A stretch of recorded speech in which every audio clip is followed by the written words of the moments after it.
Oke, Assalamualaikum warahmatullahi wabarakatuh. Selamat pagi, rekan-rekan semuanya. Wah, senang banget nih. Akhirnya saya, Bu Vina, bisa hadir di tengah-tengah Bapak dan Ibu dan rekan-rekan semuanya di salah satu episode dari Heroes Enterprise Gathering. Nah, halo juga Kak Elsa, selamat pagi. Boleh yuk kita absen dulu di kolom komentar yang Bu mengajak Bapak Ibu dan rekan-rekan yang sudah hadir di sini untuk share gimana kabarnya, mudah-mudahan dalam keadaan sehat ya, dan juga mungkin boleh spill juga nih domisili Bapak dan Ibu ada di kota mana. Kalau Ambu Vina ada di kota Cimahi, Jawa Barat ya, mepet sama Bandung, tetanggaan. Ada yang orang Cimahi juga mungkin, atau mungkin ada yang dari Bandung, atau ada juga mungkin yang dari kota narasumber kita kali ini, dari kota Subang, atau mungkin selain Subang, Cimahi, Bandung, nih Ambu sambil baca-baca sedikit ya, Bapak dan Ibu ya. Oke, wow, dari Karawang ada Kak Imelda, halo ya, Kak Elsa dari Balikpapan, Bu Neni Bandung, Kak Nur dari Bone, Sulsel, wow, Masya Allah luar biasa. Halo Sulsel, semoga baik semua ya di sana ya. Dan juga ada Kak Rinrin dari Ranca Ekek, ya wah ini Bu Sugiyarti sama kayak saya nih dari Cimahi. Selamat malam, selamat pagi kalau di sini ya, supaya semangat terus. Ada Kak Meliana dari Cimahi juga. Wow, banyak teman Ambu ya. Ada Tangsel, Kak Yanti, Bandung, Bu Yeni dari Makassar. Wah, seneng banget. Boleh, mangga, silahkan untuk sapa-sapa ya Bapak dan Ibu rekan-rekan untuk di kolom komentar. Dan juga Ambu mengundang nih yang udah ready, ya yang udah siap, yang udah semangat mau belajar bareng-bareng. Yuk kita open cam ya supaya Ambu bisa melihat nih wajah-wajah antusias teman-teman semua di sini. Ya, kita akan sebentar lagi belajar bersama tentang kenali potensi kanker pada wanita. Nah, ini sebenarnya topiknya agak lumayan grenyes gitu ya di hati karena ngomongin kanker, tapi kanker ini juga merupakan salah satu penyakit kronis yang ternyata banyak gitu ya merenggut jiwa nggak hanya pria tapi ternyata wanita. Tadi Ambu sedikit baca-baca juga ya beberapa artikel online, ternyata wanita ini justru lebih besar ya beresiko untuk terdampak penyakit kronis kanker. Ada yang tahu nggak untuk wanita kanker apa sih yang biasanya diderita oleh para wanita? Ada yang bisa jawab nggak ya? Satu, dua, atau tiga mungkin ya. Karena tadi Ambu baca ada tiga jenis kanker yang ternyata ini banyak menyang apa menyerang ya, banyak menyerang dari para wanita nih. Nah, aduh pinter-pinter banget, Ambu senang banget ya ternyata banyak juga yang cari tahu ya sebelum kita sama-sama nanti belajar ya. Tapi yang belum tahu juga nggak masalah, kita nanti sebentar lagi akan banyak belajar juga sama dokter kita yang satu ini. Nah, udah ada yang jawab, ya Ambu coba baca-baca dulu, bener nggak ya jawaban yang sudah komen ya di kolom komentar. Ada Bu Neni, payudara, ambu, dan juga serviks. Lalu juga ada Bu Nur Hidayah, kanker payudara, PD, dan serviks dari Bu Murni. Betul sekali ya, Bapak dan Ibu. Ternyata tadi Ambu sempat baca-baca. Mungkin sekarang juga lagi ada yang googling ya, karena tadi Ambu nanya, akhirnya udah deh coba kita googling.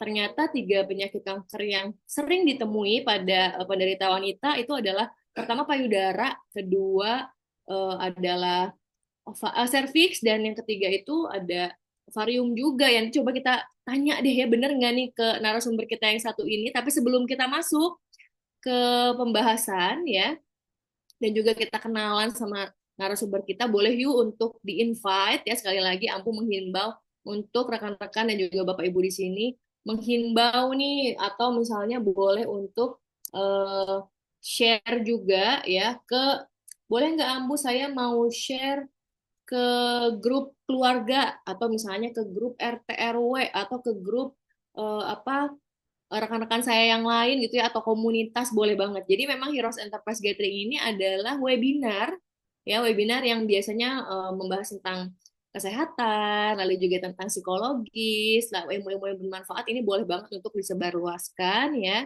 karena ini gratis ya, jadi udah mah infonya bermanfaat, udah gitu nggak dipungut biaya, jadi boleh banget untuk share ya ke orang-orang tersayang, orang-orang terdekat Bapak dan Ibu, karena sebentar lagi kita akan mulai dan pastinya Bapak Ibu pengen tahu nih, Bu Vina, ini kita eh, belajar tentang kesehatan ini siapa sih gitu ya yang support ya, boleh banget. Jadi Bu Vina mau mengenalkan ke Bapak Ibu semuanya dan juga mau mengucapkan selamat datang ya di HDI Family, di mana HDI ini adalah eh, perusahaan. Nah, ini Ambu mau bahas sedikit ya. Jadi HDI ini adalah perusahaan multinational company ya, awalnya di tahun 1986. Ada yang udah pernah dengar atau udah jadi konsumen setianya produk-produk HDI? Boleh komentar di kolom ya, boleh banget. Jadi HDI ini awalnya ini ada di Singapura dan juga sekarang udah punya ya banyak sekali kantor ya maupun stokis-stokis resmi yang ada di berbagai negara di Asia ya. Ada di KL ya, mungkin ada di sini yang punya saudara atau kerabat di Kuala Lumpur ya, di Malaysia, Filipina, Hong Kong, Indonesia of course, dan juga Makau. Nah, bergeraknya di bidang apa nih Ambu? Bergeraknya di bidang distribusi produk kesehatan dan juga kecantikan yang fokusnya ini wellness Bapak Ibu ya. Ada dengan bahan dasar produk-produk perlebahan. Nanti kita bahas bareng-bareng ya. Nah, keren banget ya. Jadi untuk Bapak dan Ibu yang pingin lihat nih Ambu Vina, kalau misalnya saya lagi ada di Jakarta, boleh nggak? Boleh banget mampir ke HDI Hive Menteng. Kenapa namanya HDI Hive? Karena bentuk gedungnya ini unik banget. Boleh dilihat di sebelah kanan Bapak dan Ibu kayak sarang lebah ya Bapak Ibu ya. Dia kayak segi lima itu namanya HDI Hive ya, alias sarang lebah itu ada di Jalan Probolinggo Menteng. Boleh banget untuk datang ke sana dan langsung coba experience yang ada di sana ya. Oke, nah tadi Ambu udah bahas seputar perusahaannya, company-nya. Nah, kalau misalnya di sini Bapak Ibu dan juga Ambu juga tipenya orangnya cukup concern ya kalau misalnya mendapatkan informasi baru gitu ya, atau ingin mengkonsumsi produk, apalagi bentuknya suplemen, vitamin yang akan dikonsumsi setiap hari, pastinya kita pengen tahu nih aman nggak gitu ya, teruji nggak, teruji klinis nggak, terverifikasi nggak. Alhamdulillah ya, puji Tuhan Bapak dan Ibu, HDI sudah punya banyak sertifikasi dan juga award. Ya, Bapak dan Ibu bisa lihat di sini sudah punya sertifikasi halal MUI Indonesia, lalu juga sudah terverifikasi juga dari Badan POM yang pastinya aman gitu ya untuk dikonsumsi secara rutin, dan juga sudah masuk nih ke buku MIMS yang ada di sebelah kanan layar Bapak dan Ibu yang berwarna merah ya. Ini adalah panduan tenaga kesehatan untuk memberikan resep dan juga rekomendasi suplemen, obat, vitamin ya. Ini ada semua di dalam buku MIMS. Lalu untuk produk kecantikannya ya, kita punya namanya Biskin, itu juga punya banyak sekali penghargaan, award, baik domestik ya maupun internasional dari berbagai beauty magazine. Bapak dan Ibu bisa lihat juga di kolom bawah. Dan untuk bisnisnya, Ambu juga senang sekali ya, Alhamdulillah sangat bersyukur nih untuk bisnis jaringannya sendiri, network marketingnya sudah bersertifikasi halal DSN MUI ya. Jadi semakin tenang nih teman-teman dan juga rekan-rekan Ambu yang beragama Muslim gitu ya untuk menjalankan bisnisnya. Senang banget. Oke, nah itu sekilas ya Bapak dan Ibu tentang company-nya, tentang HDI yang selalu rajin bikin webinar kesehatan gitu ya, pendidikan, ada psikologis juga. Ambu paling suka gitu ya kalau udah bahas-bahas tentang parenting apalagi ya. Dan sekarang kita akan bahas mengenai cancer langsung sama ahlinya. Langsung aja kita undang, di tengah-tengah kita ada Dokter Ponti. Boleh sapa-sapa dulu Dokter Ponti. Mana nih Dokter Ponti ya? Ambu mau pin. Ada Dokter Ponti, udah ready kah? Pagi. Selamat pagi, Assalamualaikum Dokter Ponti, sehat? Sehat. Waalaikumsalam warahmatullahi wabarakatuh. Alhamdulillah. Gimana Dokter Ponti di Subang? Cuacanya nih Ambu sebenarnya agak kurang lagi, agak agak grem-grem gitu ya tenggorokan karena di Bandung tuh lagi panas terus terik banget siangnya. Kalau di Subang gimana nih Dokter Ponti cuacanya? Kalau di sini panas terus, jarang hujan ya Ambu. Terus ya sudah bisa ditebak kalau panas itu penuh debu gitu kan. Ya sama kayak Ambu, memang di sini juga masih banyak yang kena infeksi saluran nafas bagian Hmm, atas. betul. Harus ditambahin lagi Propo Elixnya berarti ya. Sama bulan ini ada promo madu Sweet Power. Jadi jangan sampai ketinggalan, nanti ya kita bahas bareng-bareng. Oke deh, nah Dokter Ponti sekarang rekan-rekan semua di sini, Bapak dan Ibu ya, totalnya udah ada 60 lebih ya peserta. Masya Allah, luar biasa. Udah nggak sabar nih Dokter Ponti. Karena tadi Ambu sempet kasih kuis sedikit gitu ya. Apa aja sih cancer yang sering menjangkit para wanita? Ternyata jawabannya benar semua Dokter Ponti. Berarti kurang lebihnya rekan-rekan di sini audiens udah mulai menyadari gitu ya, udah mulai tahu nih kira-kira jenis cancer apa aja yang ternyata nih menjangkit para wanita. Tapi untuk kayak kita mengenali gejalanya, benar nggak sih ya Bapak dan Ibu ya, pengen tahu nih untuk menghindari atau bahkan ya qadarullah misalnya sudah ada anggota keluarga yang terkena penyakit cancer, bagaimana nih Dokter Ponti untuk eh, nanggulanginya atau membantu pengobatannya gitu ya. Mudah-mudahan nanti kita akan tercerahkan juga selama kurang lebih 1 sampai 1,5 jam ke depan, dan jangan kemana-mana juga nih Bapak dan Ibu, boleh bertanya. Nah ini yang paling penting, biasanya kalau kita ikut webinar atau seminar, yang paling mahal tuh bertanya ya. Jadi jangan sampai nggak nanya Bapak dan Ibu ya, silahkan nanti pada saat Dokter Poti menyampaikan materi, silahkan untuk langsung saja mengetik pertanyaan di kolom komentar ya. Oke, boleh kita kenalan dulu mungkin sama Dokter Ponti, ada slide-nya untuk riwayatnya, dokter. Boleh, izin share screen-nya ya. Ya, silakan dok. Sudah Ya, terlihat?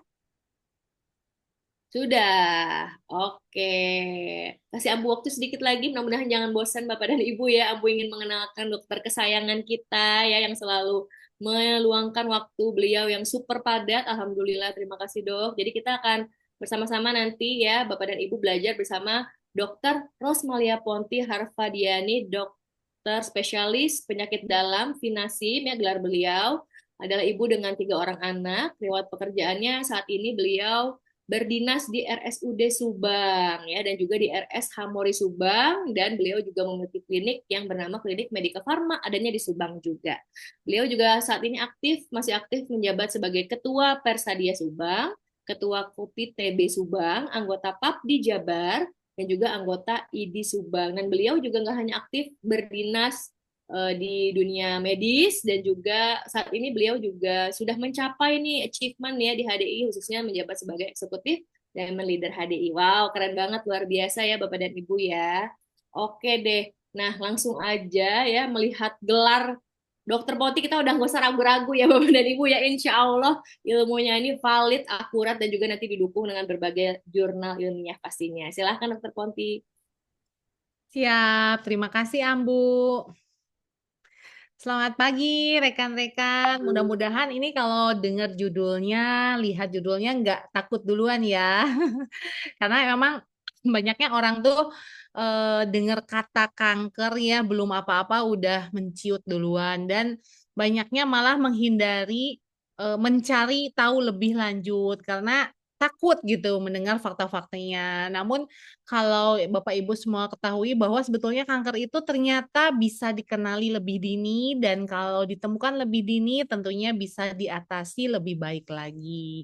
Nah, khusus pada hari ini saya diminta membawakan tentang masalah kanker pada wanita karena memang pada bulan sebelumnya kita memang memperingati Hari Kanker Dunia gitu ya. Kenapa pada wanita? Karena memang ada spesifikasi tertentu gitu kejadian kanker pada wanita. Nah, lanjut. Jadi berdasarkan statistik kanker ya, ini pada semua gender ternyata adalah penyebab kematian nomor 2 di dunia. Jadi luar biasa ya, nggak bisa disepelekan. Tapi kalau hal ini mungkin semuanya juga udah tahu bahwa kanker itu tanda kutip adalah penyakit yang berbahaya dan tidak bisa disepelekan. Dia itu menimbulkan sekitar 9,6 juta kematian tiap tahunnya. Nah, ini statistik di Indonesia menurut WHO tahun 2020, ini ada sekitar 390.000 kasus kanker baru. Dan dari kasus kanker baru ini ada 230 ribuan kematian yang disebabkan oleh kanker. Ya, luar biasa ya. Jadi hampir 70% dari kasus baru ini terjadi kasus kematian. Nah, ternyata hal ini juga didukung karena banyak negara yang belum menyediakan fasilitas yang memadai, baik untuk deteksi maupun terapi kanker. Karena kita ketahui bersama ya, untuk mendeteksi dan terapi ini membutuhkan biaya cukup tinggi gitu. Ya, bersyukur saat ini di Indonesia sudah ada cover asuransi BPJS yang sebetulnya untuk deteksi dini dan terapi itu sudah lumayan mencukupi, walaupun untuk beberapa jenis kanker tertentu memang ada yang belum tercover oleh BPJS. Nah, banyak pasien yang kanker ini kenapa gitu ya, cost-nya sampai tinggi dan kematiannya cukup masih tinggi angka kejadiannya, karena banyak sekali yang datang dalam kondisi sudah buruk. Yaitu karena memang masyarakat Indonesia ini sebagian besar tanda kutip takut gitu ya berobat ke dokter gitu, takut untuk mendeteksi. Kemudian juga banyak yang jarang melakukan medical check up. Coba di sini, ada nggak yang suka rutin medical check up setiap 6 bulan sampai 1 tahun? Kayaknya nggak ada. Atau kalau ada juga mungkin 1 2 orang ya, termasuk saya juga mungkin kita grup dokter ini juga jarang-jarang melakukan medical check up kecuali disuruh gitu. Ada beberapa perusahaan besar yang sudah mewajibkan medical check up tiap tahunnya, tapi banyak juga perusahaan yang tidak mau, dan ini juga menjadi perhatian untuk apa Indonesia gitu ya, negara kita untuk banyak melakukan program pencegahan. Karena program pencegahan ini sebetulnya nantinya akan bisa menurunkan angka kematian dan juga untuk menurunkan biaya pengobatan kanker yang tentunya kalau sudah harus diobati itu biayanya akan jauh lebih besar. Nah, kita mengenal dulu apa saja kanker pada wanita ini gitu ya. Karena menurut WHO ini sepanjang tahun 2020 ada sekitar 213.000 orang yang terkena kanker kasus baru pada wanita. Betul tadi ya di pooling di chat memang terbanyak ini masih terjadi yaitu kanker payudara. Jadi kanker-kanker ini memang kenanya pada organ-organ spesifik tertentu. Nah, kalau pada wanita ini ada siklus hormonalnya. Jadi memang yang terbanyak itu pada organ-organ yang memang mengandung hormon. Pada statistik ini gitu ya ditunjukkan bahwa yang paling banyak yaitu kanker payudara, kemudian disusul yang kedua yaitu kanker serviks atau leher rahim, kemudian ada kanker ovarium atau indung telur, dan juga kanker kolorektal ini kanker usus besar, kanker tiroid atau kelenjar getah gondok, dan kanker lainnya. Nah, ini ya sebaran kejadian kasus kanker pada wanita. Nah, sebetulnya kanker itu apa sih gitu ya? Kata yang ditakutkan ini. Jadi sebetulnya kanker itu terjadi karena pertumbuhan sel yang tidak normal di tubuh kita tapi tidak terkendali. Jadi di tubuh manusia itu sebetulnya memang terjadi pertumbuhan sel. Secara teratur setiap jangka waktu tertentu sel-sel tubuh kita itu akan berganti gitu ya. Jadi walaupun misalnya nih kita yang usianya 40-50 tahun itu masih ada pertumbuhan sel karena memang secara periodik harus diganti. Namun kadang-kadang ada sel yang tidak normal yang ikut tumbuh dan tidak terkendali. Sebetulnya penyebab spesifik dari kanker itu banyak yang belum diketahui.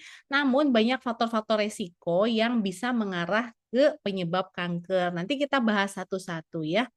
Nah, ini tuh bisa menyerang bagian tubuh manapun. Jadi organ tubuh manapun bisa diserang oleh kanker. Bagaimana cara menyebarnya? Yaitu melewati sistem peredaran darah dan kelenjar getah bening. Dia ini sudah disebutkan tadi ya salah satu penyebab kematian tertinggi, dan pada wanita ini banyak faktornya yaitu disebabkan faktor hormonal. Kita akan bahas satu-satu dan memang nggak saya bahas semua, yang saya bahas adalah kanker-kanker yang sering terjadi. Jadi kalau dibahas secara umum memang kurang spesifik nanti gejalanya karena memang tergantung dari organ yang dikenainya. Kita bahas yang terbanyak aja gitu ya. Salah satunya dan yang menduduki ranking 1 ini penyebab kanker pada manusia, maaf pada wanita yaitu kanker payudara. Ini spesifik sekali pada wanita karena memang payudara wanita lah yang berkembang gitu ya sesuai dengan hormonnya. Namun ternyata kanker payudara ini bisa terjadi juga pada laki-laki, namun sangat jarang karena laki-laki itu juga punya payudara, namun tidak berkembang seperti wanita. Nah, ini berkembangnya terjadinya juga karena ada sel-sel yang tidak normal ini berkembang, bertumbuh secara tidak terkendali. Nah, gejalanya sebetulnya kalau untuk kanker payudara sangat spesifik gitu ya dan kita tuh sebetulnya bisa menemukan sendiri, yaitu tentunya harus ada benjolan di payudara ya. Jadi kalau nggak ada benjolan itu jangan berpikir ini suatu kanker. Dan benjolannya tuh ada spesifikasinya juga. Biasanya dia menyebabkan perubahan pada putingnya gitu. Jadi putingnya itu seperti tertarik ke dalam atau ada cairan keluar dari puting. Kemudian kulit sekitar payudaranya tuh nanti akan menjadi mengkerut dan kalau untuk stadium yang lebih lanjutnya mirip seperti kulit jeruk gitu ya. Jadi bukan rata gitu seperti kulit payudara normal. Terus juga bisa ada benjolan di ketiak, ini juga kita harus waspadai, jangan-jangan benjolan di ketiak ini adalah asalnya dari payudara. Nah, faktor resikonya cukup banyak dan ini hampir semua emang hubungannya dengan status hormon. Pada wanita yang tidak memiliki anak gitu ya, karena tidak ada hormon yang nantinya merangsang pertumbuhan kelenjar payudara, ini adalah suatu faktor risiko. Atau punya anak pertama kali di atas usia 30 tahun. Wanita yang tidak menyusui ini juga faktor risiko. Atau sebelumnya pada saat remaja gitu ya, atau pada saat dewasa muda dia pernah mengalami operasi tumor jinak payudara. Nah, ini yang selanjutnya juga harus nyentil kita-kita nih yang tidak aktif bergerak gitu ya. Grup-grup mager nih harus disadarkan karena ternyata ini juga faktor resiko dari kanker payudara. Atau menggunakan KB atau kontrasepsi hormon dalam jangka waktu lama. Nah, ini banyak yang pakai pil KB atau disuntik KB karena takut memakai KB yang lain seperti KB spiral gitu ya. Jadi sudah nyaman dengan kontrasepsi hormonal. Nah, ini harus diperhatikan ya, harus selalu konsultasi dengan dokter kandungan masalah kontrasepsi. Nah, kemudian ada riwayat keluarga dengan kanker payudara atau kanker jenis lain. Obesitas juga itu berperan menjadi faktor resiko kanker payudara. Konsumsi alkohol, merokok, sering konsumsi makanan berlemak, kemudian kalau menopausnya di atas usia 55 tahun. Atau mensnya gitu ya pertama kali dimulainya ketika usia masih terlalu muda, yaitu di bawah 12 tahun. Nah, bagaimana cara mendiagnosanya? Jadi kita sebetulnya bisa memeriksa payudara sendiri. Jadi singkatannya atau jargonnya yaitu sadari gitu ya. Kalau misalnya ngetik di Google itu banyak caranya. Pada saat kita mandi gitu ya sambil kita pakai sabun kita bisa periksa payudara kita sendiri untuk men-screening gitu untuk mendeteksi apakah ada benjolan pada payudara kita. Kemudian juga sadanis yaitu menyadari secara klinis adanya benjolan termasuk yang diperiksa juga daerah leher dan ketiak. Kalau misalnya ternyata curiga ada benjolan pada payudara, biasanya nanti dokter akan menyarankan untuk pemeriksaan mamografi. Mamografi itu sejenis ronsen tapi khusus untuk payudara. Juga bisa juga disarankan nanti di USG payudaranya dan kemudian di biopsi benjolannya atau misalnya kalau benjolannya letaknya di dalam gitu ya dan sulit dijangkau, biasanya dilakukan pemeriksaan MRI. Nah, ini nanti saya memang nggak bahas secara detail untuk terapinya, karena terapinya kalau dibahas detail agak bahasanya agak dalam ya. Nanti di akhir ada terapi secara umum untuk kanker. Nah, untuk kanker berikutnya, yang kedua, yang paling sering timbul pada wanita, yaitu kanker leher rahim, yaitu di serviks. Nah, ini gambarnya kurang lebih serviks itu ada di daerah situ ya, di ujung dari vagina, merupakan suatu pintu masuk untuk masuk ke rahim kita. Nah, kalau kanker serviks ini sudah diketahui penyebabnya yang paling sering gitu adanya infeksi virus human papilloma gitu ya atau sering disingkat sebagai HPV. Gejala awalnya seperti apa nih? Sering ada perdarahan, tapi perdarahannya di luar siklus menstruasi atau mungkin sudah menopause tapi ada perdarahan kembali. Nah, itu harus diwaspadai. Kemudian keputihan yang beda dari biasanya, lebih bau, lebih banyak, atau timbul nyeri, itu harus diperhatikan. Nyeri saat hubungan intim, kemudian badan terasa mudah lelah, sering buang air kecil, kemudian pada saat kencing atau buang air besar, timbul perdarahan, atau adanya pembengkakan atau pembesaran perut, itu harus diwaspadai. Nah, faktor resikonya apa untuk kanker serviks ini? Bila ada riwayat keluarga sebelumnya dengan kanker juga, kemudian pada yang sistem kekebalan tubuh yang lemah, itu hubungannya dengan infeksi dari HPV tadi, kebiasaan merokok, pola makan tidak sehat, kemudian obesitas, itu juga menjadi faktor resiko. Dan ada riwayat infeksi seksual menular, ya ini juga harus diperhatikan. Karena bisa jadi seorang wanita itu tertular dari pasangannya gitu, infeksi, tapi memang nanti yang jadi kankernya wanitanya gitu ya. Nah, kemudian memulai hubungan seksual pada usia yang sangat muda. Ini juga resiko dari kanker serviks. Terus terlalu sering hamil atau hamil dan melahirkan di usia yang sangat muda. Ini juga nanti akan menimbulkan trauma pada leher rahim yang sebetulnya belum siap dan bisa mencetuskan timbulnya pertumbuhan sel-sel yang tidak normal. Nah, bagaimana cara mendeteksinya? Kalau kanker serviks sih saat ini ya sudah banyak sekali program-program dari pemerintah. Biasanya yang menjalankannya itu dinas kesehatan atau puskesmas setempat. Nah, ini bisa pap smear sebetulnya untuk seorang wanita yang sudah memiliki anak atau di atas usia 30 tahun tuh minimal 1 tahun sekali harus pap smear.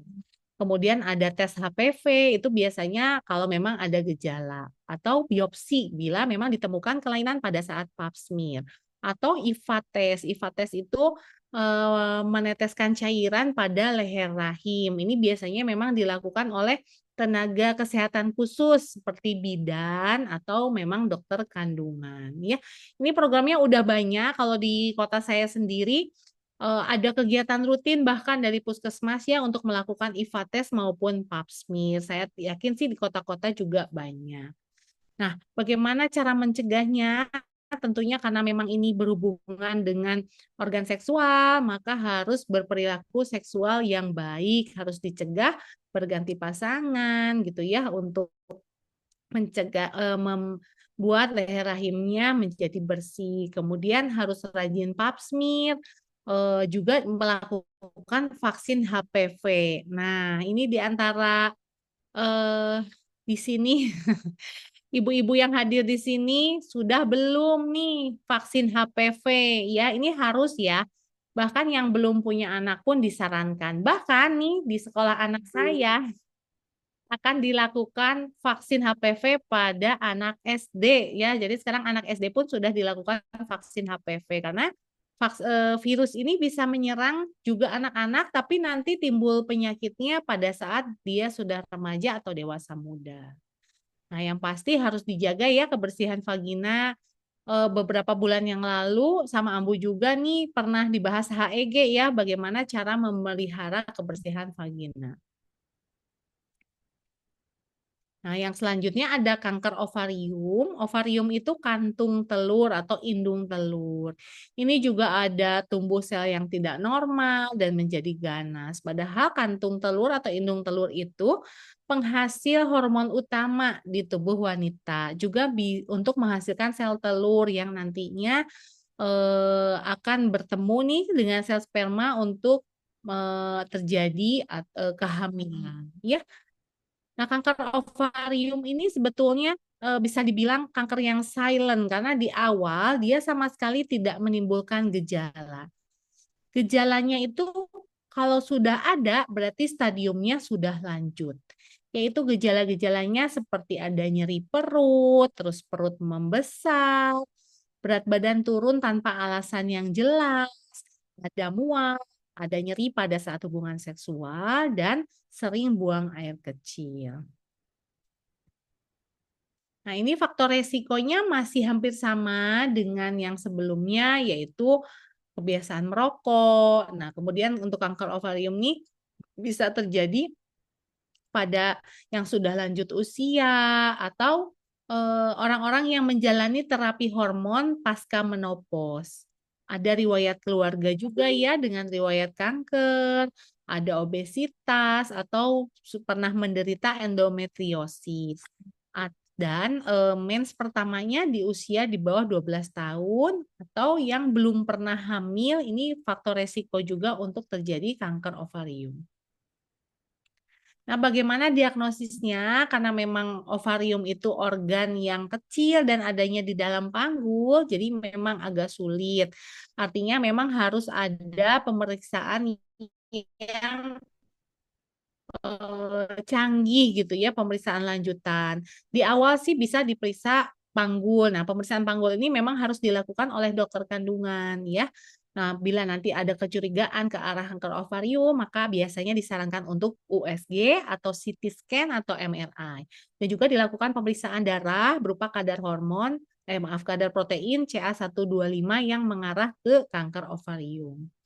Nah, bagaimana ini cara pencegahannya? Karena ini hubungannya dengan hormon, maka kalau pakai KB hormonal, terutama pil ya, karena pil itu dijual bebas di apotik, jadi siapapun bisa beli. Ini harus sesuai anjuran dokter, walaupun mudah dibeli, tapi sebaiknya konsultasi dulu sama dokter, karena belum tentu hormon di tubuh kita itu cocok dengan pil KB yang kita akan pakai. Tentunya harus pola hidup sehat, terus rutin memeriksakan organ reproduksi, terus juga kalau yang sudah menopause ingin mendapatkan terapi hormon, tentunya harus konsultasi dulu ya sama dokter. Dan kalau misalnya ada kista ovarium, nah ini banyak ya kalau di usia produktif ini sering banyak yang ada kasus kista ovarium atau gangguan endometrium gitu ya, yang kadang-kadang menyebabkan tidak hamil atau sulit hamil. Nah, ini segera harus diobati.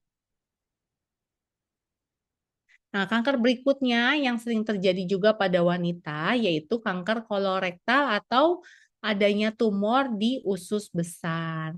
Nah, ini biasanya diawali dulu dengan tumor jinak atau polip dan kanker kolorektal juga hampir sama dengan kanker ovarium. Dia tidak menimbulkan gejala pada saat awal.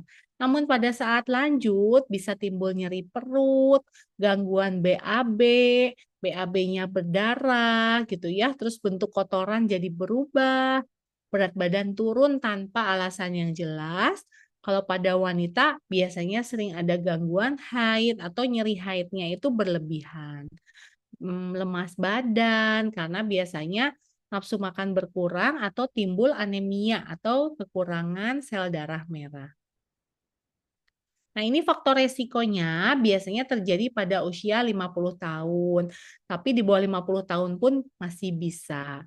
Kemudian ada riwayat polip di usus besar, ada riwayat keluarga juga yang pernah menderita kanker, terus ada riwayat atau saat ini sedang kena radang di usus besar, atau yang menderita diabetes, obesitas, kegemukan gitu ya, kebiasaan yang kurang baik seperti merokok atau minum alkohol berlebih, terus ada pernah riwayat terapi radioterapi di area perut, kurang melakukan aktivitas fisik dan jarang makan makanan berserat. Nah, ini terapi kanker secara umum itu biasanya di awal adalah terapi gejalanya. Karena untuk diagnosis kanker ini biasanya bertahap. Dari anamnesis dokter, kemudian diperiksa, pemeriksaan darah, ronsen, USG, MRI, CT scan, itu mungkin rangkaian pemeriksaannya nggak bisa selesai dalam waktu seminggu atau bahkan lebih dari 1 bulan. Ya, apalagi kalau pakai jenis asuransi tertentu biasanya untuk diagnostik aja bisa sampai 2 sampai 3 bulan sebelum diterapi. Maka sebelum ada diagnosis tegak biasanya diberikan obat-obatan untuk mengatasi gejala. Termasuk juga obat suportif. Obat suportif itu misalnya pada saat HB rendah ditransfusi darah, pada saat timbul nyeri dikasih obat anti nyeri. Juga terapi nutrisi karena sebagian besar yang kena kanker ini biasanya nafsu makannya berkurang dan timbul penurunan berat badan drastis. Juga diberikan manajemen nyeri berupa biasanya obat anti nyeri gitu ya atau yang disuntikan. Terus pada tahap berikutnya bila diagnosis sudah tegak, ini akan dilakukan kemoterapi. Kemoterapi ini sendiri obatnya beda-beda tergantung jenis kankernya. Tapi secara garis besar biasanya dilakukan beberapa siklus dalam jangka waktu beberapa minggu. Ada juga kemoterapi saat ini yang berupa tablet, gitu ya.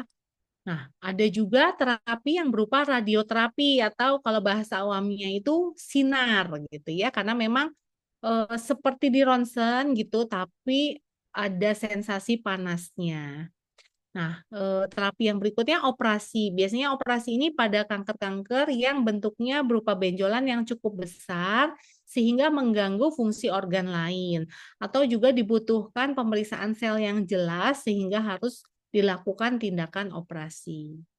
Dan yang terakhir yang tidak kalah penting yaitu terapi psikologis. Karena kanker ini adalah suatu penyakit dengan perjalanan yang cukup panjang dan melelahkan, biasanya timbul depresi gitu ya pada pasien-pasien kanker yang akhirnya itu akan memperburuk gejala yang sudah ada. Sehingga banyak juga terapi pendamping atau terapi psikologis yang diberikan kepada pasien-pasien kanker. Ini biasanya didampingi oleh dokter psikiater atau dokter kesehatan jiwa. Beda ya, bukan psikolog. Karena kalau psikolog biasanya memang tidak memberi terapi.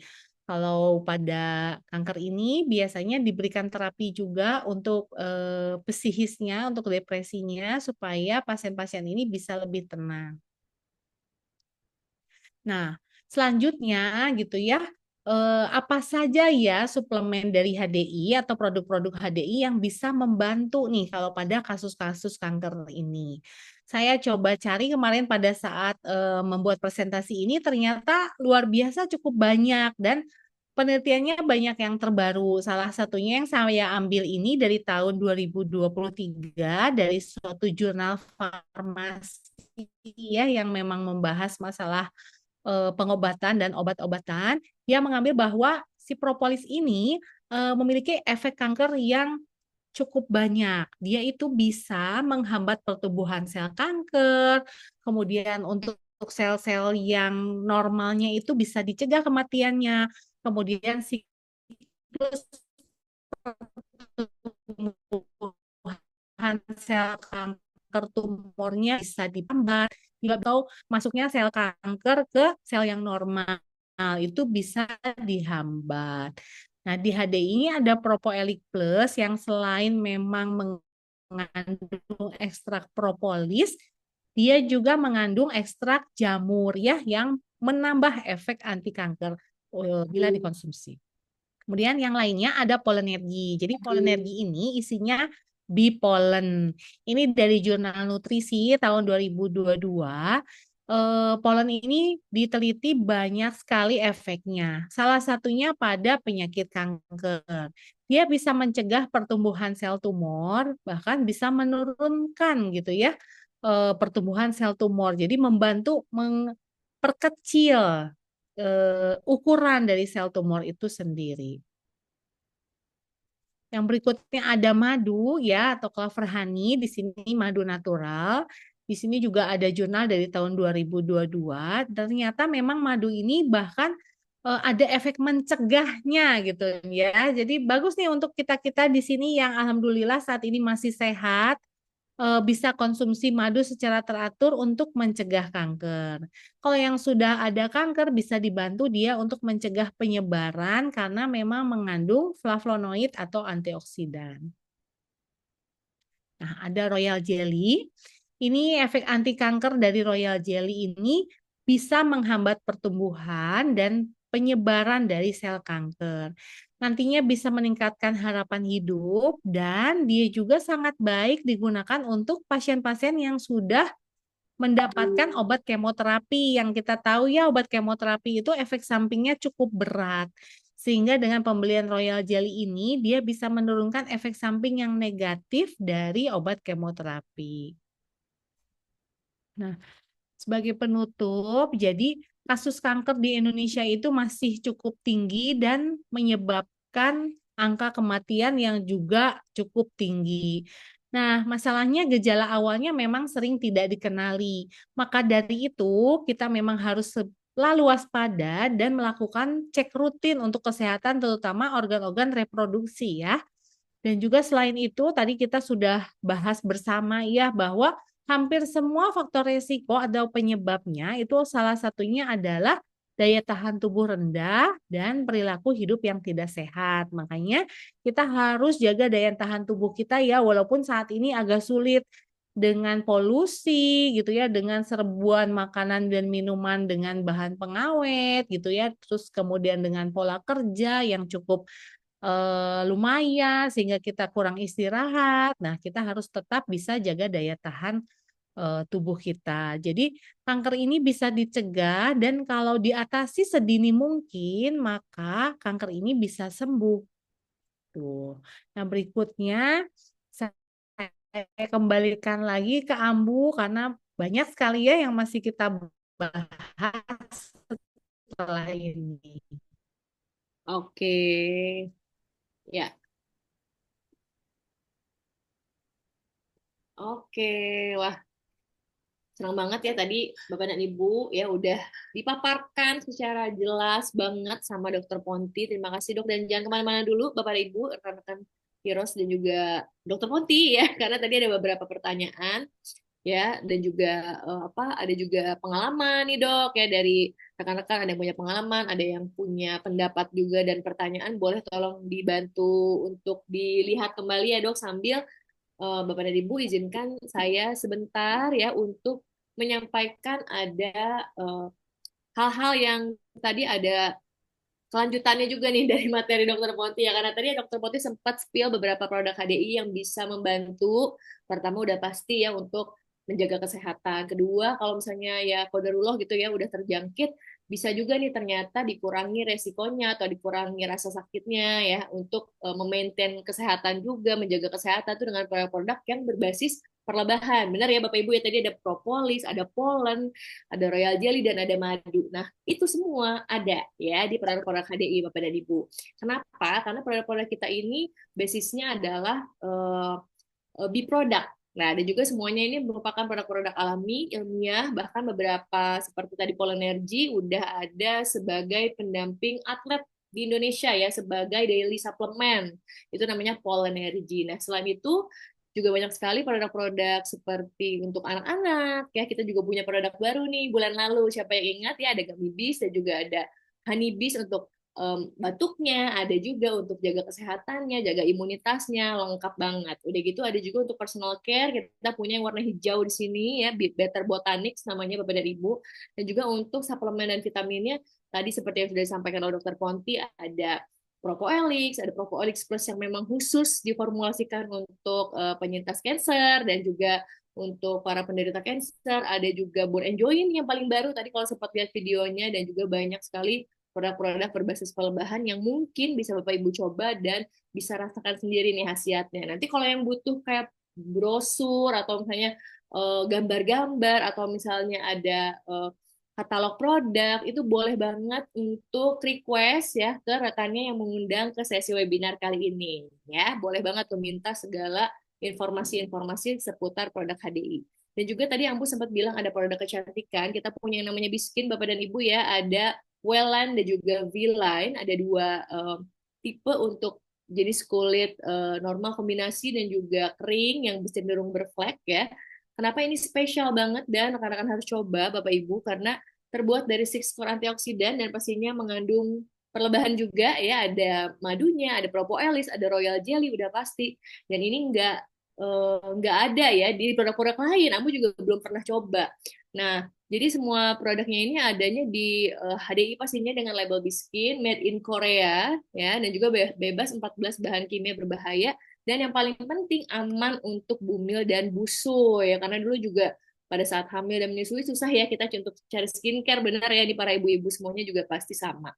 Nah, untuk rekan-rekan yang mau belajar lebih lanjut lagi untuk produk-produk perlembahan dari HDI, boleh banget untuk tadi ya, untuk cek di IKIT kita punya katalog digital, ada HDI Learn juga untuk belajar lebih lanjut seputar produk-produk dan juga sistem dari bisnis HDI, dan juga mengikuti berbagai Zoom training yang pastinya nanti akan disampaikan oleh rekan yang mengundang Anda. Nah, izinkan Ambu share dulu nih Bapak dan Ibu ya untuk benefit member. Biasanya orang tanya kalau misalnya join jadi enterpriser HDI ini Ambu kayak Ambu Vina, kayak Dokter Ponti, atau seperti Bapak Ibu lainnya yang ada di ruangan ini, itu apa aja sih benefitnya ya, manfaatnya apa aja. Nah, sebagai konsumen kita ini juga punya banyak sekali keuntungan karena bisa dapat diskon ya di bulan pertama 10%, lalu juga bisa dapat cashback Nektar. Nah, ini yang paling kita suka ya Bapak dan Ibu, siapa yang nggak suka dapat cashback alias dapat diskon, dapat poin yang nantinya bisa digunakan kembali pada saat berbelanja selanjutnya gitu ya.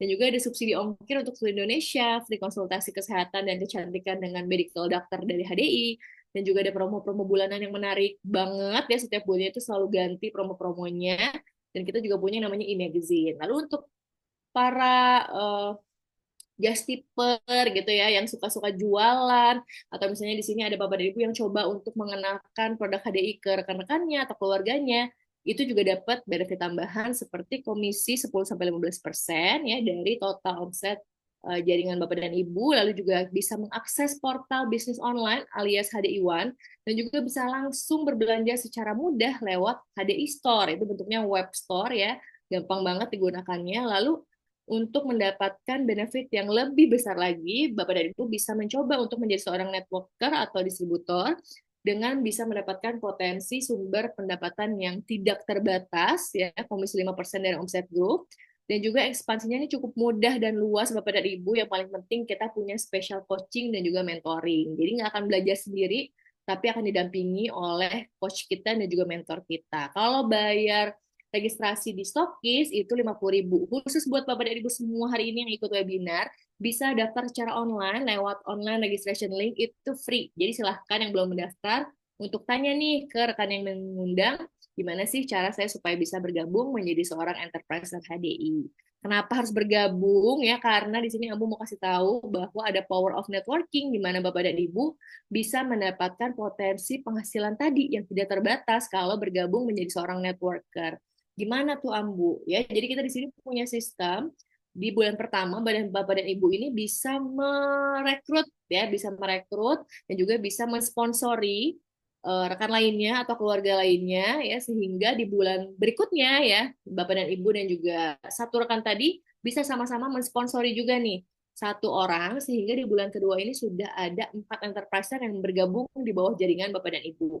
Nah, di bulan ketiga kita tinggal duplikasi aja nih Bapak dan Ibu ya. Satu orang tadi bisa sama-sama mensponsori satu orang lainnya, sehingga di bulan ketiga ada 8 enterpriser yang bergabung. Begitu seterusnya, sehingga di bulan keenam akan terdapat 64 orang enterpriser, dan di sini kita bisa mulai nih Bapak dan Ibu masukkan rumus untuk mengetahui gimana sih cara menghitung potensi penghasilan.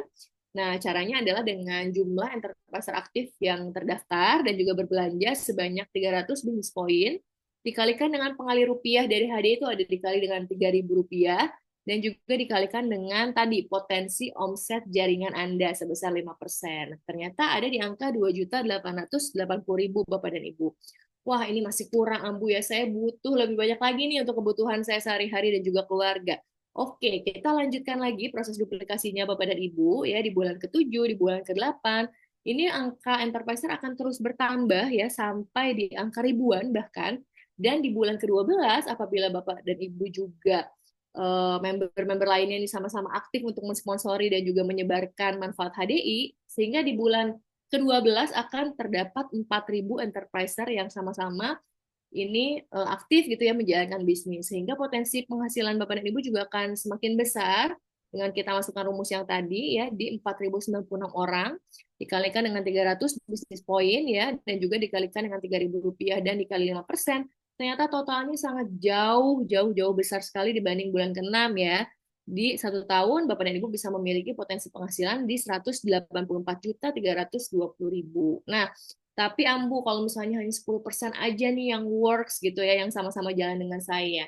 Oke, kalau 10%-nya pun Bapak dan Ibu ternyata nggak rugi. Beda dengan kita bisnis konvensional ya.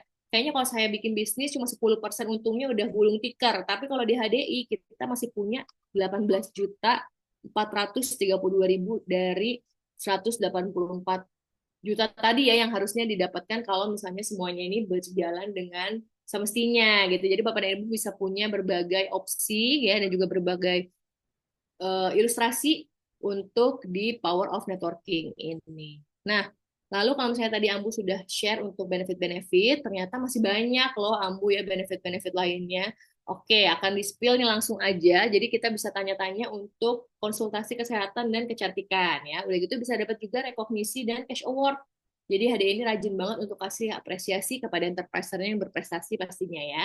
Dan juga ada royalti dan stakeholder, di mana para enterpriser ini bisa nih dapat royalti dari perusahaan langsung dan juga berkesempatan menjadi seorang stakeholder. Nah, ada juga training dan bisnis konsultasi ya bersama tadi mentor dan juga coaching kita. Dan juga ada juga free national dan international trip. Ini bisa didapatkan, kita jalan-jalan bareng gratis, semuanya ditanggung oleh perusahaan dengan syarat tertentu juga pastinya yang harus dicapai ya. Dan yang paling terakhir, yang paling Ambu suka Bapak dan Ibu, ya kita semua di sini punya kesempatan yang sama untuk bisa sama-sama mendapatkan kesehatan, juga kesejahteraan, baik untuk keluarga kita sendiri maupun masyarakat luas. Nah ini menurut Ambu sangat-sangat luar biasa dan nggak bisa didapat di tempat lain pastinya ya. Nah, untuk rekan-rekan yang udah mulai tertarik nih Ambu, ya udah dia langsung aja saya mau belajar gitu. Gimana sih caranya untuk bisa menjadi seorang networker di HDI? Rekan-rekan bisa nanti join di kelas-kelas webinar kita ya yang diadakan setiap hari pastinya oleh Group Heroes. Ya tinggal tanya aja ke rekan yang mengundang ataupun tanya ke leadernya ya kapan aja sih jadwal training yang disediakan oleh komunitas kita. Nah, seperti hari ini kita punya webinar kesehatan yang rutin dilaksanakan kurang lebih 2 minggu sekali gitu ya, ataupun seminggu sekali. Kita bisa lihat jadwalnya untuk bulan Oktober. Setelah bahas cancer, nanti tanggal 16 Oktober akan membahas mengenai nyeri perut. Nah, buat Bapak dan Ibu yang mungkin kadang-kadang suka ada gejala-gejala di area perut, ini juga wajib untuk ikut webinar selanjutnya. Oke deh, tadi sekilas dari Ambu ya untuk membahas seputar bisnis HDI dan juga berbagai benefit dan juga potensi penghasilan yang bisa didapatkan oleh Bapak dan Ibu. Kita langsung aja nih mau bahas beberapa pertanyaan yang udah disampaikan oleh Bapak dan Ibu di kolom komentar untuk segera dijawab oleh dokter kesayangan kita. Boleh bergabung kembali ada Dokter Ponti, Dok. Siap, Ambu. Ya, oke di sini udah ada beberapa pertanyaan nih dan juga udah pastinya ditunggu ya jawabannya dari Dokter Ponti karena semua pengen tahu. Oke, pertama ada pertanyaan dari Ibu Ciana Ibrahim. Dok, kalau sudah menopause dan sudah kena cancer tapi bukan serviks, apakah masih perlu dilakukan yang namanya vaksin HPV, Dokter Ponti? Ya, pertanyaannya bagus banget ya, Ibu Ciana. Jadi, kalau sudah menopause dan tidak produktif lagi ya secara seksual, sebetulnya memang tidak perlu. Tapi kalau misalnya ibu masih berhubungan seksual dengan teratur gitu ya bersama suami, itu sih sarannya masih mendapatkan vaksin HPV karena kan salah satu jalan penularannya yaitu lewat hubungan seksual. Jadi gitu. Kecuali kalau memang sudah tidak aktif secara seksual, maka tidak perlu diberikan vaksin HPV kembali. Oke. Oke, kita lanjut dulu ke pertanyaan selanjutnya. Semoga terjawab ya Ibu Ciani ya. Thank you dok. Nah ini dari Bu Neni Asmani. Saya dari riwayat keluarga dengan penyakit kanker, ada payudara dan kanker tulang. Ada ketakutan dok, lebih ketakut ke kanker tulang justru katanya. Apakah Propolis Plus sudah saya perlukan atau cukup Propolis yang warna merah aja nih dok? Ini lebih ke riwayat keluarga berarti ya? Ya, betul. Ya, alhamdulillah saat ini Bu Neni masih dalam kondisi sehat ya. Jadi untuk kalau untuk pencegahan sebetulnya boleh dua-duanya, mau propoelik merah maupun propoelik plus. Jadi dua-duanya itu sama-sama mengandung antioksidan yang tinggi dan juga ada efek anti kansernya. Cuman bedanya pada propoelik plus itu ada tambahan ekstrak jamurnya. Nah, ekstrak jamur ini selain untuk pencegahan, dia juga untuk terapi dan juga untuk meminimalisir efek dari kankernya dan kemoterapi. Jadi kalau pada saat ini, alhamdulillah kita masih diberikan kesehatan, propoelik merah juga masih cukup. Tapi kalau misalnya ingin konsumsi propoelik yang kuning juga nggak ada masalah. Nah, yang Oke. lebih penting lagi, selain mengkonsumsi propoelik dan produk HDI yang lain ya seperti Royal G, Madu dan Polenergi, 4 Star, Ibu juga harus jaga kesehatan, daya tahan tubuh, terus, olahraga, menghindari, asap rokok gitu ya, sama menjaga berat badan tubuh lebih ideal dan jangan lupa untuk selalu konsultasi, dan medical check up tentang organ reproduksi. Oke, wah ini menjawab banget, lengkap banget. Ternyata ya kalau alhamdulillah masih sehat, sebenarnya cukup propolik merah. Tapi itu tadi ya pesan-pesan sponsor yang dari disampaikan oleh Dokter Poti, jangan sampai lupa tetap makan sehat, aktif bergerak ya dok ya, itu medical check up secara rutin. Oke, semoga terjawab ya untuk Bu Neni ya, sehat selalu juga, jangan lupa konsumsi propolisnya. Nah lanjut dulu Bapak dan Ibu ke pertanyaan selanjutnya dari Bu Hasnah Farah. Pagi dok, mau tanya kalau yang sudah terdeteksi tumor payudara jinak, ya penanganannya seperti apa? Apakah harus operasi? Mengingat tadi riwayat operasi tumor jinak merupakan salah satu faktor resiko. Tuh detail banget, berarti Bu Hasna menyimak banget nih dokter Ponti ya, dan beliau mungkin agak-agak ada worried juga gitu. Nah, kalau misalnya tidak dioperasi, apakah berpotensi menjadi cancer? Gimana dok? Ya, makasih ya Bu Hasna pertanyaannya. Jadi betul salah satu faktor resikonya itu adalah tumor payudara. Tapi sebetulnya suatu tumor payudara itu betul-betul dikatakan jinak atau tidaknya kalau sudah dilakukan biopsi. Jadi pemeriksaan sel. Walaupun pada saat pemeriksaan fisik atau pemeriksaan dari luar itu kita sudah bisa membedakan sebetulnya ya, ini ada kemungkinan jinak atau kemungkinan ganas. Tapi diagnosa pastinya harus dengan biopsi. Jadi di sini disebutkan faktor resiko kalau memang si tumornya belum terdiagnosa dengan baik. Nah, tumor payudara jinak ini sebetulnya memang, tidak ada pengobatannya ya, maksudnya, banyak, orang-orang gitu ya bertanya, "Kalau punya tumor payudara jinak saya harus minum apa?" Sebetulnya karena dia bukan infeksi gitu kan, bukan juga gangguan hormonal yang pasti, jadi tidak ada tablet atau obat yang bisa mengecilkan, dan terapinya memang harus diambil, dioperasi. Kalau menurut saya, kalau sudah siap atau tumornya atau benjolannya cenderung membesar, memang lebih cepat diambil lebih baik. Karena kalau sudah terlanjur besar, nanti resiko operasinya akan meningkat, yaitu sayatannya lebih besar gitu ya, kemudian luka yang ditinggalkan dan pemulihannya lebih besar. Dan kalau misalnya lebih cepat tahu ini selnya apa, tentu ditanganinya juga bisa lebih, baik lagi gitu. Oke, jadi lebih baik dicek dulu dan apabila dibutuhkan mungkin untuk biopsi seperti itu ya dok ya, supaya lebih pasti lagi ya. Oke. Nah, kita lanjut dulu ke Bu Sinta. Ini ada pengalaman juga nih, Dokter Ponti ya. Saya penyintas kanker payudara dan saat ini sedang menjalani kemoterapi. Semangat ya, Bu Sinta ya. So far tidak ada keturunan cancer sebelumnya dari keluarga, tetapi saya punya dua anak perempuan yang masih kecil, Dok. Apakah kedua anak saya berpotensi besar juga untuk terkena cancer karena keturunan dari beliau, dari Bu Sinta?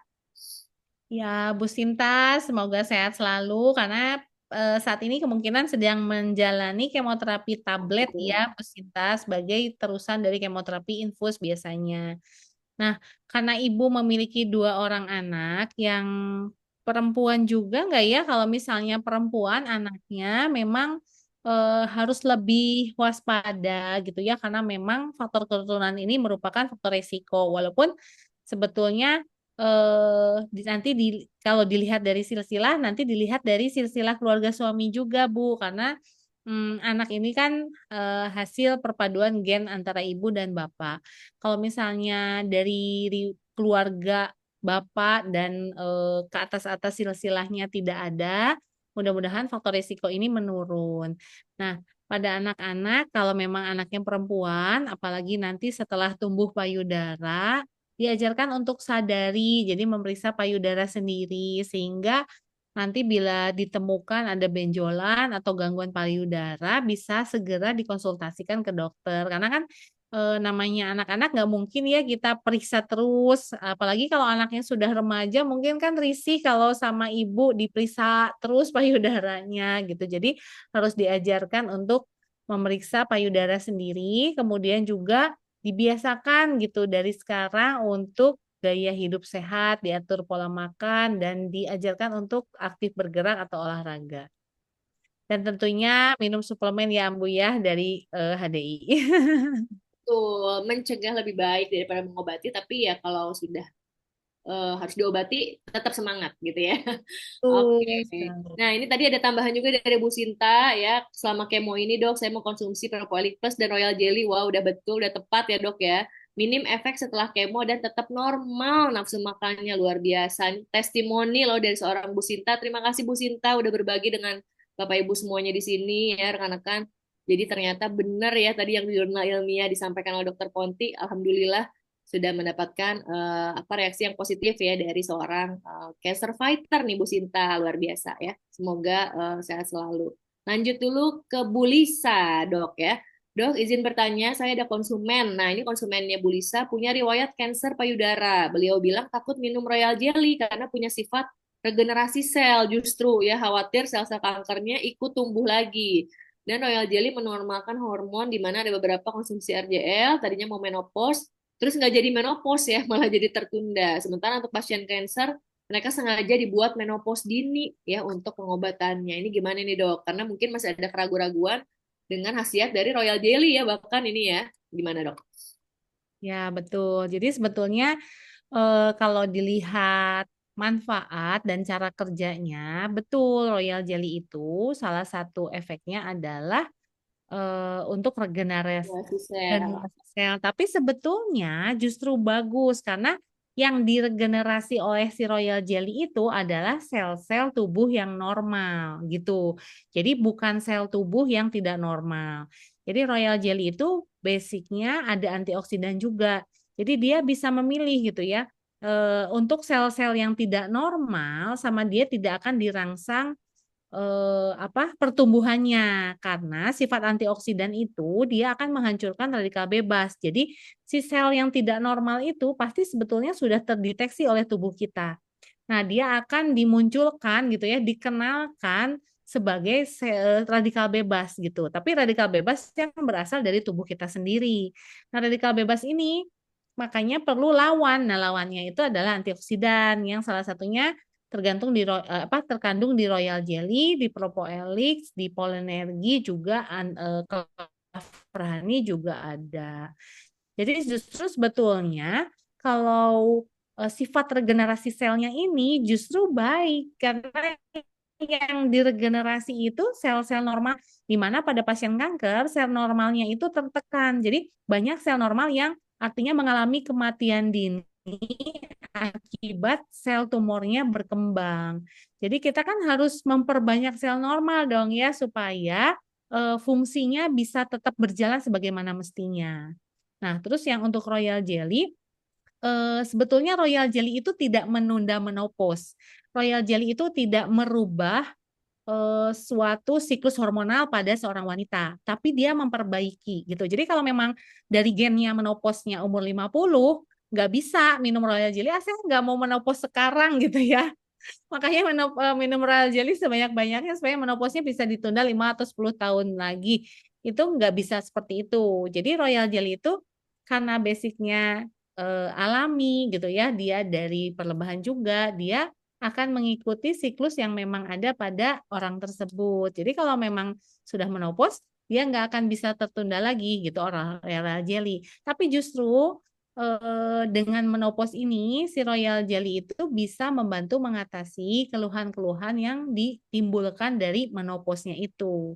Nah, bagaimana cara dia memperbaikinya? Bukan dengan menambahkan hormon gitu ya. Jadi kan kayak yang kita tahu, maaf ya ini jadi panjang. Kalau orang menopause itu hormonnya akan berkurang sampai bahkan hilang. Nah, dengan kita mengkonsumsi Royal Jelly bukan berarti hormon kita ditambah karena Royal Jelly itu sama sekali bukan hormon, tapi yaitu suatu kandungan antioksidan. Nah, dia masuk ke tubuh manusia itu untuk mengatasi masalah-masalah yang ditimbulkan dari tidak adanya hormon tersebut, gitu ya. Jadi sangat aman justru untuk yang pasien-pasien kanker ini gitu. Jadi kalau misalnya ada pengobatan kanker, memang betul ada pengobatan kanker yang dibuat sengaja untuk menopause, seperti salah satunya kanker ovarium. Ada salah satu terapi pada kanker ovarium itu pasiennya dibuat menopause gitu. Justru pasien ini gitu ya yang artinya tanda kutip dia belum waktunya menopause tapi karena harus berobat kankernya dia dibuat menopause, dia akan mengalami gejala menopause dini gitu. Jadi malah tepat banget dikasih royal jelly, tapi bukan untuk menunda menopause ya. Jadi artinya gini, sama dokter dikasih obat menopause, tapi karena minum royal jelly menopause-nya nggak akan jadi, nggak seperti itu karena dia tetap akan menopause. Tapi pemberian royal jelly ini akan membantu gejala akibat dari menopause-nya gitu ya. Justru kan kasihan ya misalnya usianya misalnya 40 tahun dia belum saatnya menopause tapi karena kanker ovarium dia harus dibuat menopause. Artinya pada saat usia 40 tahun fungsi-fungsi hormon, fungsi organ tubuhnya akan setara dengan orang yang sudah menopause di usia 55 tahun. Jadi umur biologis sel tubuhnya itu 55 tahun kan kasihan ya. Justru disitulah peranan eh, suplemen seperti royal jelly, polonel, propolis kan nih sama si hormonnya itu. Jadi justru bagus banget gitu kalau konsumsi royal jelly. Oke, Itu ya Abu. udah ya. Mudah-mudahan terjawab Bu Lisa nih, Bu Lisa on cam. Halo Bu, halo Ade, wah luar biasa. Nemenin Mama belajar sama Dokter Ponti. Mudah-mudahan terjawab ya Bu Lisa. Jadi nanti bisa cerita ke konsumennya bahwa ternyata justru Royal Jelly ini memacu tadi sel-sel yang baik gitu ya untuk diregenerasi lagi, bukan yang buruk terus hidup lagi, bukan gitu ya Dok ya. Tapi ternyata yang sel-sel yang baik ini di regenerasi lagi. Dan juga untuk apa menopause ternyata ada imbalance hormon karena tadi dipaksa menopause dini, betul ya Dokter Ponti ya. Aku sedikit recap. Nah, ternyata ini untuk membantu tadi ada gejala-gejala dari menopause dini yang dipaksakan sehingga dibantu untuk supaya mengurangi nyeri gitu ya, udah mengurangi hal-hal negatif lainnya dengan royal jelly liquid ya. Oke deh, wah. Jadi luar biasa nih, nanti Bu Lisa bisa cerita ke konsumen-konsumennya ya. Thank you ya Bu Lisa dan juga Dokter Ponti udah menanggapi juga pertanyaannya. Kita lanjut dulu ke Bu Elsa ya. Dok izin bertanya, ada customer juga nih sama nih ya seperti Bu Lisa. Ada customer Propolis Plus saya, pasien kanker payudara dan kanker tulang stadium 4. 2 hari selama konsumsi Propolis Plus, badannya dirasa tambah sakit. Kira-kira berapa lama ya Dok proses adaptasi dengan Propolis Plus? Dan saran apa yang bisa kita berikan untuk memotivasi customer ataupun pasien untuk lanjut berikhtiar dengan konsumsi Propolis Plusnya Dok? Ya, makasih ya Bu Elsa. Nah, yang harus ditanyakan lagi pada saat ini konsumennya itu apakah sedang menjalani kemoterapi atau mendapatkan obat-obat yang lain gitu. Karena bisa jadi tambah sakitnya bukan gara-gara Propoelik Plus, tapi misalnya memang sedang menjalani kemoterapi atau menjalani radioterapi. Nah, itu harus dipastikan lagi karena pasien-pasien kanker ini kan biasanya cukup banyak mendapatkan obat-obat dari dokter juga gitu. Nah, kalau memang ternyata saat ini tidak sedang gitu ya menjalankan treatment dari dokter dan memang hanya mengkonsumsi Propoelik Plus, maka bisa jadi memang ini proses adaptasi dan kita bisa sarankan dengan dosis terendah dulu gitu ya kan Propoelik Plus itu disarankan untuk yang sedang menjalani cancer itu dosisnya 3 kali 2 kapsul.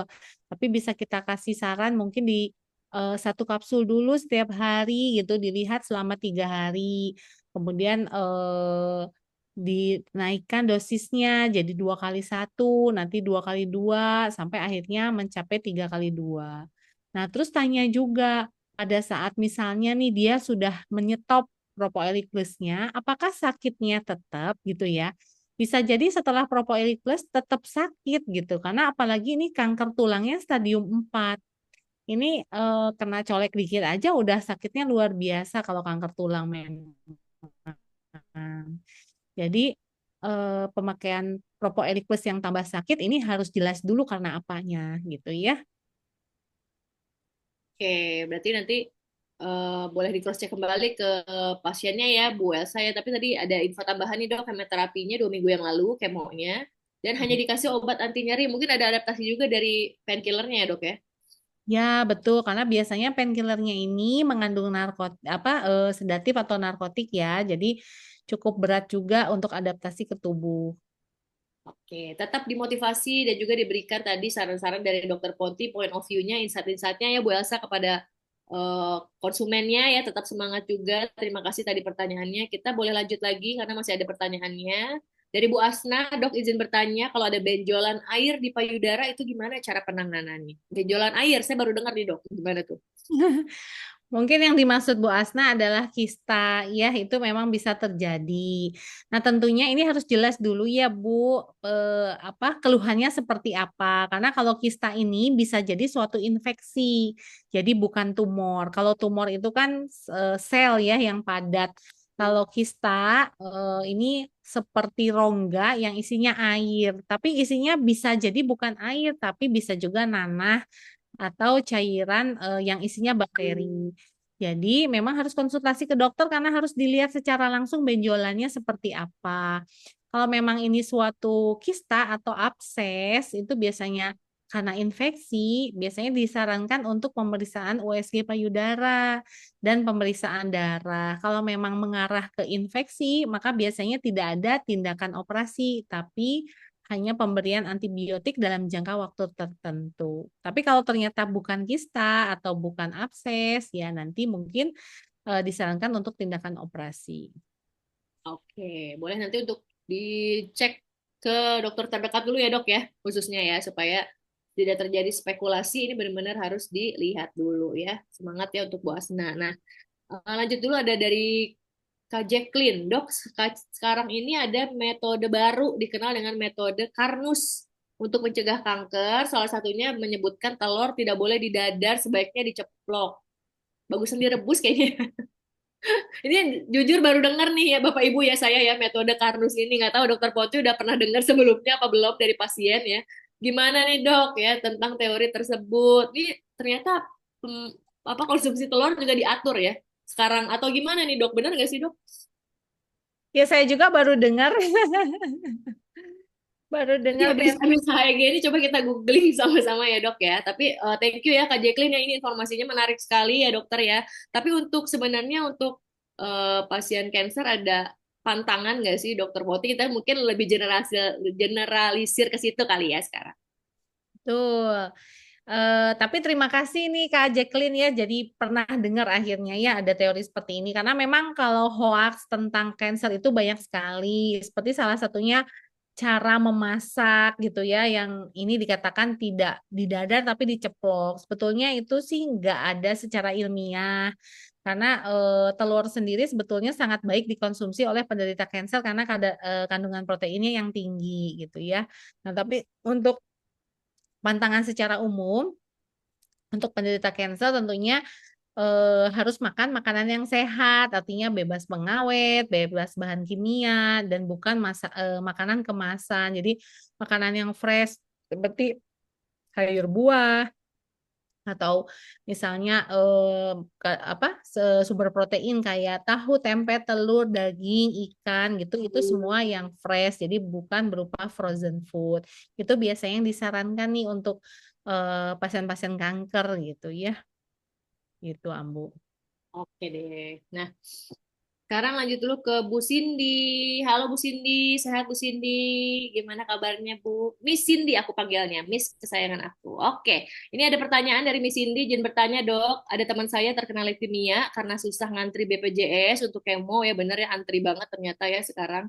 Akhirnya mereka minum Propoelix Plus, RJL, Polenergy, dan Clover Honey. Pertanyaan dari Miss Cindy, apakah bisa hanya dengan terapi produk-produk HDI tersebut atau tetap harus kemo nih dok, karena selama minum Propolis Plus 3x2, Royal Jelly 3x1, kondisinya alhamdulillah ya puji Tuhan Miss Cindy ini terbantu, tapi HB-nya masih rendah dan harus transfusi darah. Gimana nih dok?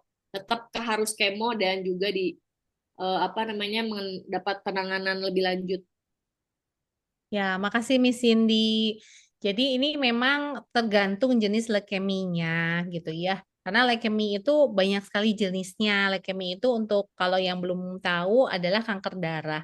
Kanker darah ini banyak sekali jenisnya. Kalau lihat ceritanya seperti ini gitu ya dan membaik biasanya ini jenis yang kronis.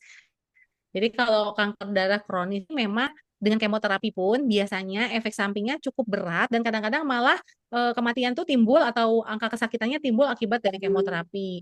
Jadi dengan pemberian saran si Cindy tadi ya dengan Profiolic Plus dan Royal Jelly itu memang terbantu. Nah, tapi kalau dokternya sudah menganjurkan untuk kemo, nah itu sebaiknya tetap dilakukan karena kalau sel kanker darah ini kan penyebabnya dari sumsum tulangnya memproduksi sel secara berlebihan gitu ya. Jadi memang produk-produk HDI bisa menghambat, tapi tetap sel yang tumbuh secara berlebihan itu harus dihilangkan dengan cara kemoterapi. Gitu, Miss. Oke, berarti mungkin tetap dihimbau lagi gitu ya Miss Indi ya ke customernya untuk tetap cek ke dokter terkait ya dok ya. Dan Betul. jangan dihentikan nih lanjut karena ternyata alhamdulillah puji Tuhan terbantu banget ya dengan produk-produk KDI tadi bahkan Miss Indi kasih tips nih buat rekan-rekan untuk dosisnya juga ternyata oke tadi ya RJL Propoelix plus 3x2 RJL 3x1 luar biasa. Thank you Miss Indi ya untuk pengalamannya dan juga sharingnya. Kita lanjut dulu ke Bu Neni ya untuk usia 54 dan sudah menopause dok konsumsi RJL tablet cukup nggak atau perlu RJ liquid Royal Jelly liquid juga. Ya, untuk Bu Neni kalau saya sarankan sih sebaiknya pakai Royal Jelly Liquid karena dalam Royal Jelly Liquid itu kandungan Royal Jelly-nya lebih besar. Ya, kalau Royal Jelly tablet kan hanya mengandung 150 miligram, sedangkan dalam satu sendok takar Royal Jelly Liquid itu kandungannya 500 miligram. Jadi sebaiknya pakai Royal Jelly yang liquid aja karena tentunya kalau sudah menopause butuh dosisnya lebih besar untuk Royal Jelly-nya. Oke, nggak apa-apa. Yang tabletnya boleh di-share ke apa namanya anaknya mungkin ya, atau enggak keluarga yang lain. Nanti bisa beli nanti bentar lagi tanggal 10-10 Bu Neni jangan lupa ya. Kita ada promo nih. Ambu juga mau war soalnya Bu Neni ya. Kita ada nanti beli dua gratis satu Royal Jelly Liquid. Wah harganya langsung luar biasa ya. Jadi jangan sampai ketinggalan promonya. Oke, terakhir Dokter Ponti dari Bu Ciana Ibrahim. Dok, saya penyintas cancer, terus metas ke hepar hasil akhir minggu lalu. Masih ada lesinya di pankreas, sekarang sedang kemo oral. Kalau misalkan kita konsumsi produk HDI, apa yang disarankan dok? Apa tidak akan ada efek samping karena minum obat kemo dan juga produk HDI? Ini boleh tolong dibaca lagi dokter Ponti, saya takut salah omong ya. Metas ke hepar lah, tuh gimana tuh dok? Metas ke hepar itu berarti sudah ada penyebaran sel kanker ke hati. Ya, kemudian Oke. katanya ada lesi itu ada gangguan di pankreasnya juga. Dan Hmm. disarankan untuk mendapat obat kemo oral. Jadi kemo oral itu biasanya memang berupa tablet ya yang dikonsumsi dalam jangka waktu tertentu. Sebetulnya kalau kita tambahkan dengan konsumsi produk HDI itu nggak ada masalah, justru baik karena obat kemo oral itu sama ya mengandung resiko efek samping yang cukup lumayan juga, hampir sama dengan kemo infus. Nah, kalau untuk produk yang disarankan, yaitu tetap disarankan 4-star, yaitu Propoelic Plus, kemudian untuk antioksidan dan efek anti kankernya ya yang kita cari, kemudian Polenergi yang juga sama punya efek anti kanker dan juga dia bisa memberi nutrisi nih. Karena yang punya kanker nih pasti kan usaha keras ya tubuhnya untuk melawan kanker sehingga biasanya akan mengalami gangguan nutrisi. Kemudian juga untuk Clover Honey gitu ya untuk mengatasi gangguan pencernaan yang biasanya timbul akibat minum obat kemo oral dan juga Royal Jelly yang tadi untuk membantu mempercepat pertumbuhan regenerasi sel yang baru. Jadi yang disarankan untuk dikonsumsi itu. Kalau misalnya memang baru konsumsinya bisa dimulai dari dosis terkecil dulu sampai dosis yang dianjurkan. Nah, untuk obat kemo oral ini biasanya diberikannya sehari sekali kan. Jadi itu bisa diatur aja cara pemakaiannya dikasih jarak mungkin sekitar setengah jam dengan produk HDI. Jadi yang mana dulu dok? Yang untuk obat kemo oralnya atau HDI dulu? Nah, obat kemo oral ini sebagian besar diminumnya setelah makan. Jadi untuk produk HDI ini kan semuanya ya hampir semuanya Bingung ya. disarankan sebelum makan. Jadi bisa minum produk HDI dulu, kemudian ibu makan, setelah itu baru minum obat kemo oralnya. Oke, jadi saling melengkapi insya Allah ya dok ya. Wah. Nah, Bu Syana bilang minum obatnya 2 kali sehari dok, pagi dan malam. Nah, tadi udah dikasih tips nih sama dokter Ponti ya untuk produk HDI dulu, karena baiknya memang sebelum makan nih Bu Syana. Nanti setelah ibu makan baru untuk si obat-obat dari kemo dari dokter tersebut. Lekas sembuh kembali Bu Ciana, semangat terus ya. Dan juga terakhir nih tadi udah melengkapi ya, tadi ada dosisnya, terus ya gitu udah di-spill juga sama Miss Cindy, sama rekan-rekan yang lain, dan juga dikasih tahu untuk jarak minumnya. Terakhir dok, dari Kak Feni ya, dari Kak Feni, Royal Jelly Liquid sebelum tidur atau pagi-pagi. Nah ini nih ya, kita semua suka bingung ya. Ternyata ada juga yang bingung Kak Feni di sini, tapi tenang aja Kak Feni, langsung dijawab sama Dokter Ponti. Gimana dok? Ya, Kak Feni. Nah, tergantung ini buat apa dulu gitu ya. Kalau misalnya dikonsumsi oleh orang yang sehat gitu ya, ini bisa dikonsumsinya memang untuk sebelum tidur karena pada saat kita tidur, tubuh kita itu sedang regenerasi sel. Jadi itu akan lebih baik lagi kalau dibantu oleh Royal Jelly Liquid. Tapi kalau memang kita sedang ada gangguan kesehatan gitu, kayak misalnya sedang promil atau ada gangguan hormon dan menstruasi, itu disarankannya dosisnya kan 3 kali sehari ya, 1 sendok takar sampai 2 sendok takar itu bisa dipakai setiap sebelum makan sama seperti produk HDI yang lainnya. Mungkin Jadi nggak tambahan usah juga bisa khawatir. Ya, jadi nggak usah khawatir kalau Royal Jelly itu kan terkenalnya membuat tidur enak gitu ya. Jadi kalau diminumnya pagi-pagi nanti bakal ngantuk dong gitu. Mungkin takut gitu juga ya dok ya, tapi tenang aja, ini tubuh bisa beradaptasi gitu ya, kalau misalnya untuk tidur dia bikin deep sleep, tapi kalau misalnya diminumnya pagi-pagi, ini bisa untuk tambah energi juga ya dok ya.